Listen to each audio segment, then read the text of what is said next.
आज संकट चतुर्थीचा पवित्र दिवस आहे. हा दिवस श्री गणपती बाप्पाची कृपा मिळवण्यासाठी खूप महत्त्वाचा मानला जातो. या दिवशी श्रद्धेने गणपतीची पूजा केली तर जीवनातील अनेक अडचणी दूर होतात असे मानले जाते. आज सकाळी लवकर उठून स्नान करा आणि घरातील देवघर स्वच्छ करा. श्री गणपती समोर दिवा लावा आणि त्यांना स्वच्छ पाणी अर्पण करा. त्यानंतर गणपती बाप्पाला ताजे फुले आणि दुर्वा अर्पण करा. गणपती बाप्पाला दुर्वा खूप प्रिय आहेत, त्यामुळे 21 दुर्वा अर्पण करणे शुभ मानले जाते. त्यानंतर शांतपणे बसून ओम गण गणपते नमः हा मंत्र जपा. हा मंत्र जपल्याने मन शांत होते आणि गणपती बाप्पाची कृपा मिळते असे मानले जाते. आजच्या दिवशी शक्य असेल तर उपवास करा आणि मनात भक्तिभाव ठेवा. गणपती बाप्पाला मोदक किंवा गोड नैवेद्य अर्पण करा.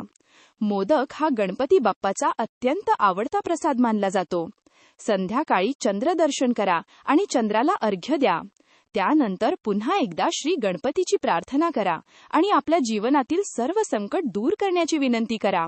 असे श्रद्धेने संकट चतुर्थीचे व्रत आणि पूजा केल्याने श्री गणपती बाप्पा भक्तांचे सर्व संकट दूर करतात आणि त्यांच्या जीवनात सुख, शांती आणि समृद्धी आणतात. ही माहिती तुम्हाला आवडली असेल तर व्हिडिओला लाईक करा आणि अशाच धार्मिक व उपयुक्त माहितीसाठी आमच्या पूनम बस चॅनलला सबस्क्राईब करा. Folded hands.